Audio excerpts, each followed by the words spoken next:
आपण आपल्या गांडूळांना देणारे बूस्टर डोस, आपल्या गांडूळांची उत्पत्ती वाढवायची, त्यांची संख्या वाढवायची, त्यासाठी आपण एक बूस्टर डोस तयार करणार आहे।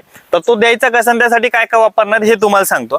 त्यासाठी आपण घेतलाय 1 किलो गूळ, 1 किलो आपलं बेसन पीठ आणि 5 लिटर ताक या ठिकाणी तुम्हाला दिसत असेल। आणि त्याच्यासोबतच या ठिकाणी मी घेतलाय 50 लिटरचा ड्रम, यामध्ये आपण घेतलेलं आहे पाणी।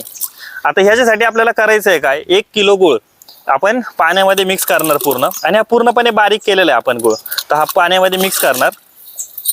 त्याच्यासोबतच 1 किलो बेसन पीठ, हे बेसन पीठ पण आपण पाण्यामध्ये मिक्स करून घेणार आहे, पाण्यामध्ये टाकायचं ते।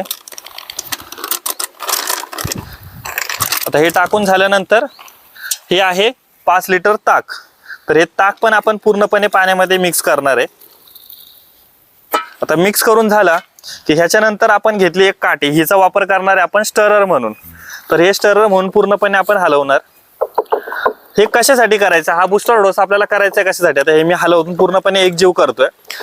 आपण हे करायचं कशासाठी, आपल्या बेडमध्ये, आता या ठिकाणी आपल्या गांडूळ खताचा बेड आहे, याच्यामध्ये आपण गांडूळ सोडलेत, पण त्या गांडूळांची संख्या वाढवण्यासाठी, त्यांची उत्पत्ती वाढवण्यासाठी, मल्टिप्लिकेशनसाठी आपल्याला हा बूस्टर डोस करायचा आहे। तर त्यासाठी आपण 3 गोष्टी वापरल्या।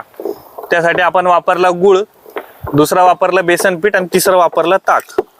तर आता ह्या ठिकाणी स्टररनी पूर्णपणे मी इथे मिक्स करून घेतलं, थोडं पुढे येऊ दे।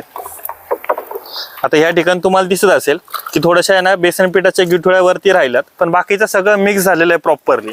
तर आपण थोडंसं अजून स्टर करणार आणि हे आपण 24 तासासाठी तसंच ठेवणार आहे, की जेणेकरून ते पूर्णपणे विरघळेल। गूळ त्याचे जे बारीक खडे आहेत ते पण पूर्णपणे विरघळतील, आणि हे उद्या आपण हे पूर्ण आपल्या 3ही बेडला त्याचं वापरणार आहे, त्याचं ड्रेंचिंग करणार आहे। आता हे स्टर केलेलं आहे, या ठिकाणी तुम्हाला दिसत असेल।